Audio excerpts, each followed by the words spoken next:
Polêmica. A nova proposta do presidente Jair Bolsonaro rendeu críticas entre especialistas em segurança no trânsito. A alteração no Código de Trânsito Brasileiro prevê isenção da multa aos motoristas que desrespeitam a lei da cadeirinha. Pela nova medida, quem não cumprir esta norma de segurança vai apenas receber uma advertência por escrito. De acordo com a Organização Mundial de Saúde, as cadeirinhas e dispositivos de elevação reduziram em 70% a morte de bebês. Hoje, se o motorista for flagrado com uma criança que não esteja usando a cadeirinha ou o assento de elevação, é considerado como infração gravíssima, resultando na perda de 7 pontos na carteira, além do pagamento de multa e retenção do veículo até que seja normalizado. E a gente segue falando sobre os riscos e consequências dos acidentes de trânsito sem uso da cadeirinha, especialmente com crianças.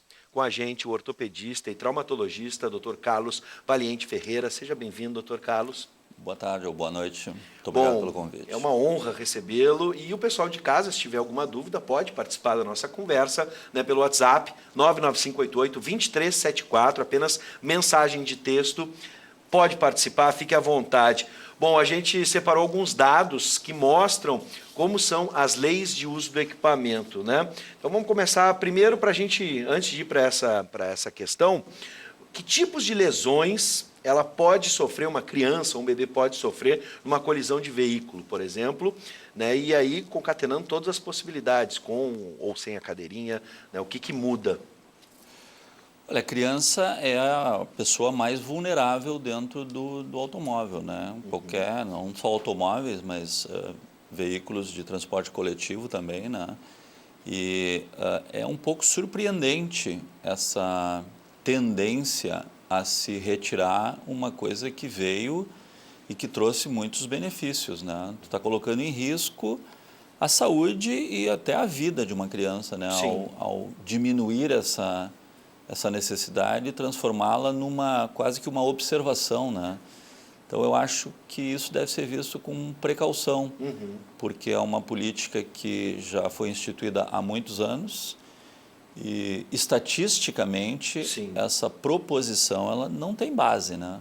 Não tem base. Bom, a criança é a mais frágil, digamos assim. A criança é seguramente a mais frágil, né? Agora, pela sua experiência, doutor, e até mesmo com a literatura médica, quais as lesões mais comuns em crianças, no caso de acidente de trânsito? E especialmente porque, assim, se a gente imagina uma pancada muito forte, uma batida muito forte, né, obviamente há o risco de morte. Mas uma pancada leve, né? O cara não avançou no sinal, né? Ficou parado na sinaleira e o indivíduo bate atrás com outro veículo. Que, teoricamente, é uma pancada que só geraria danos materiais. Sem o uso da cadeirinha ou do assento de elevação, isso pode gerar algum tipo... Traumas acabam acontecendo? Os mais comuns? Com certeza, né? Os ferimentos, né, de face... membros superiores, principalmente, são os mais comuns, né? Mesmo numa batida, uma colisão leve. O que aconteceria? Fraturas, né? Lesões de face, queixo, mento, nariz, ferimentos até às vezes bem graves de face. E aí se evoluiria para fraturas, né? Fraturas de crânio, cervical principalmente. Imaginei cervical pelo solavanco, por exemplo. Muito, né? É o que a gente chama de o movimento do chicote, né? Só numa desaceleração rápida, tu já pode produzir uma lesão dessa. Se a criança está no banco, ela está com cinto, ela está protegida. Se a criança está solta dentro do carro, ela obviamente se torna o ser mais vulnerável, né? Então aí não entra nem a questão da velocidade do veículo, né? Entra mais o mecanismo da lesão, uma desaceleração brusca. Uma freada brusca. Uma freada brusca que às vezes nem colide o carro, mas já gera o movimento que pode machucar uma criança. E lembrando, né, uma fratura de cervical tem muitas lesões associadas, né? Principalmente uma lesão neurológica, que às vezes ela é irreversível, né?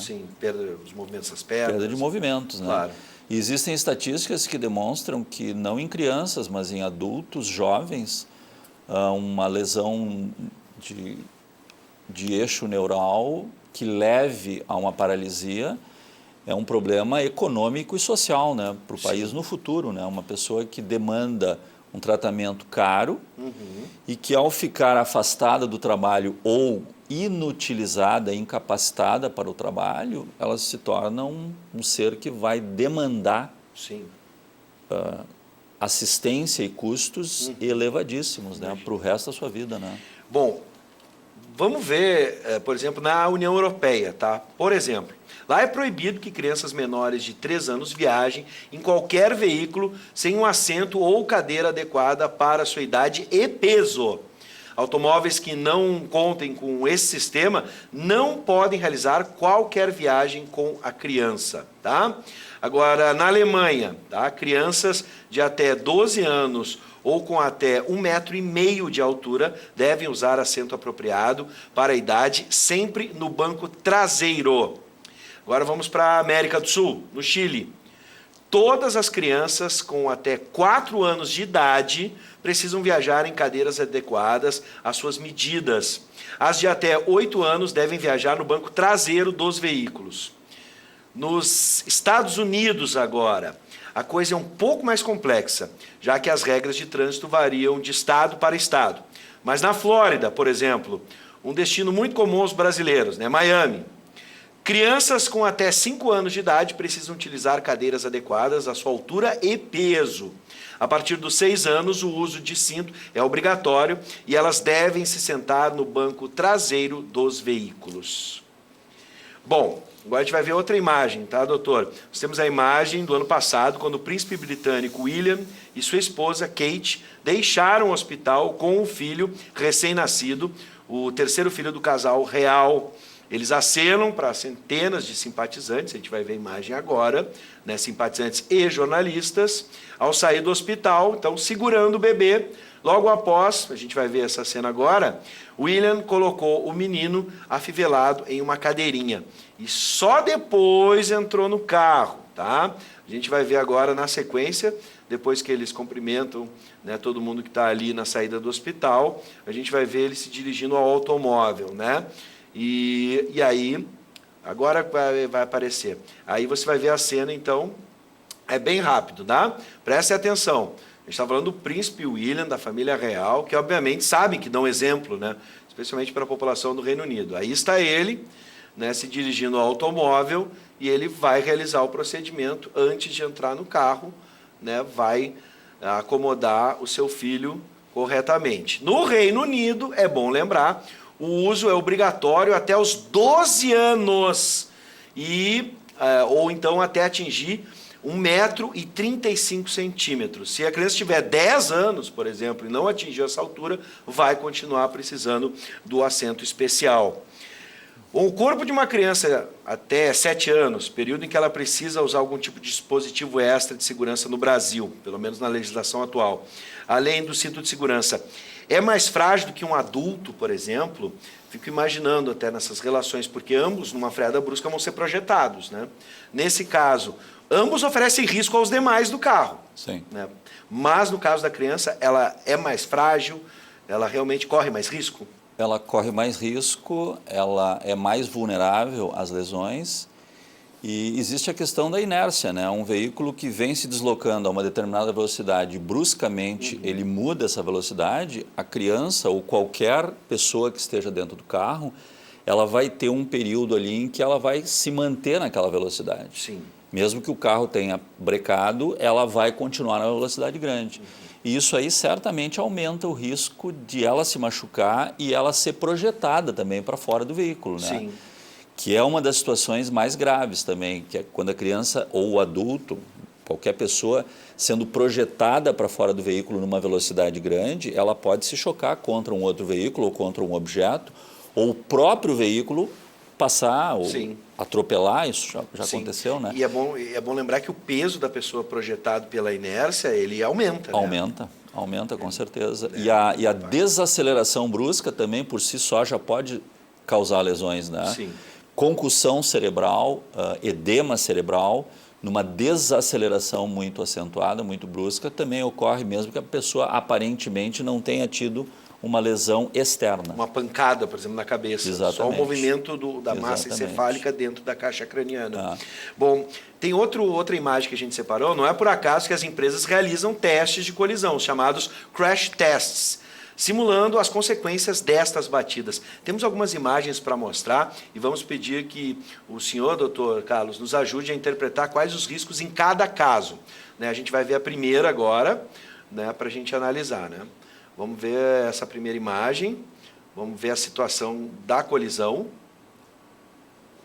Tá? A gente pode ver a movimentação do banco, né, do banco traseiro, junto com o assento. Né? Sim. A correta posição do assento também, a gente está vendo ali duas formas. Né? Sim. O assento ele tem que estar voltado para trás ou voltado para frente? Até 6 meses de idade, se preconiza que a criança esteja com o assento na posição inversa dos passageiros do carro. Perfeito. Tá? A partir dos 6 meses, até pela questão da atenção da criança, ela já não quer ficar olhando para onde as pessoas não... Né? Sim. Até 6 meses a criança busca o olhar de alguém. Então, ela fica virada e isso a protege também. Por quê? Porque o assento protege principalmente a região da cervical. A partir de 6 meses, já pode a criança sentar na posição que os outros passageiros, Sim. mas é importante que ela esteja com o cinto e com uma cadeira de proteção. Tá?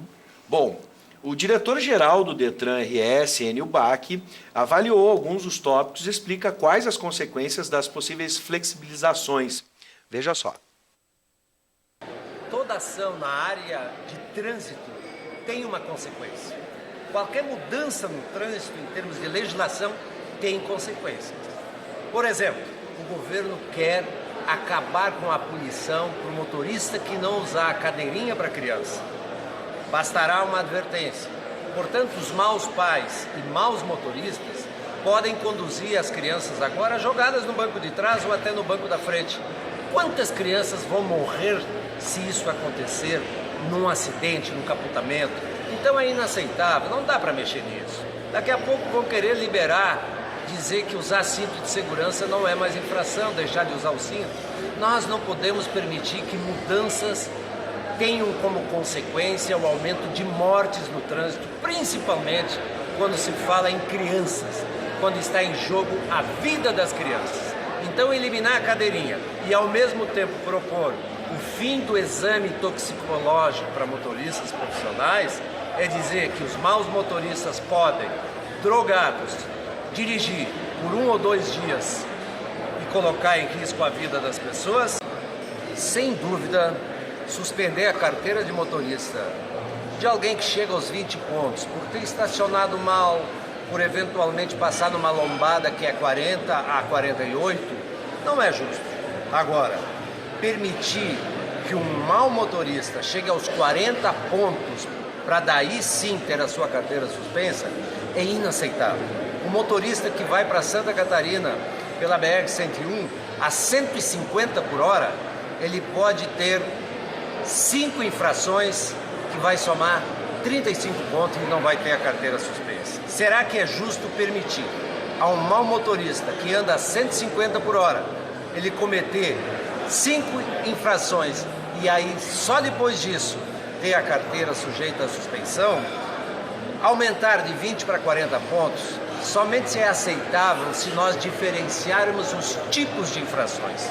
20 pontos para infrações gravíssimas e, eventualmente, 40 pontos para infrações leves e médias. Espero, sim, que o Congresso modifique, ajeite e dê um pouco mais de segurança para quem? Para o bom motorista que representa 99% dos gaúchos. Agradecer a manifestação do presidente do Detran, né, o diretor do Detran, Enio Bach, e vamos para uma reflexão final. E essa reflexão eu trago, por exemplo, do que a gente comentou na Rádio Mix FM, no programa Cafezinho, hoje, a respeito, né? Os comunicadores ali comentando as suas impressões sobre essa proposta.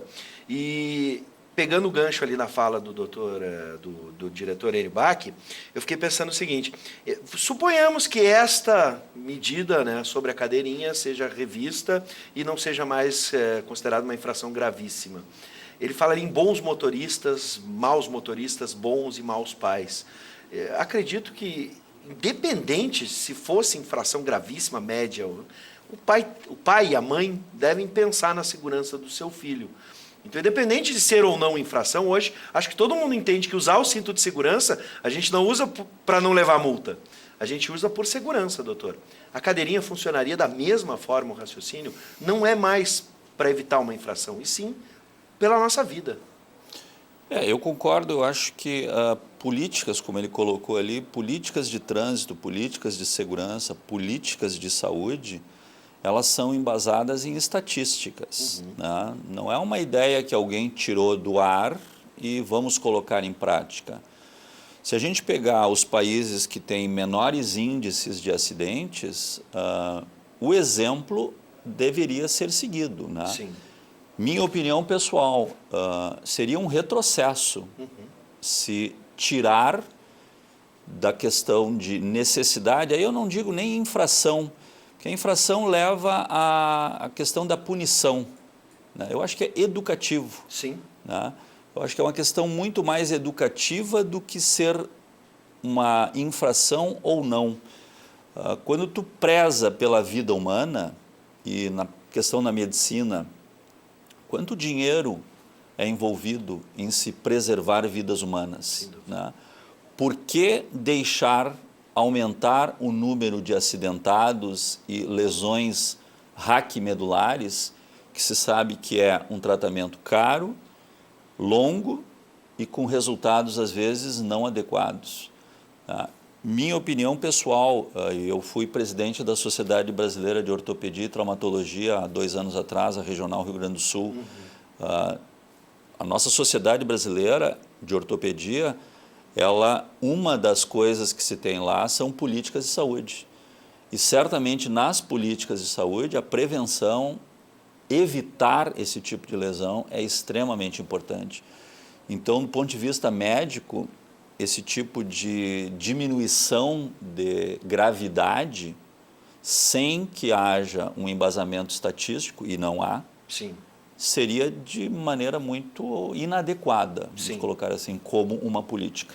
No mundo ideal, o bom seria que todas as pessoas tivessem a consciência de que a gente deve prevenir qualquer tipo de lesão, qualquer tipo de acidente, não só com os dispositivos, mas também com uma direção defensiva, uma direção educada, uma direção que preserve a vida.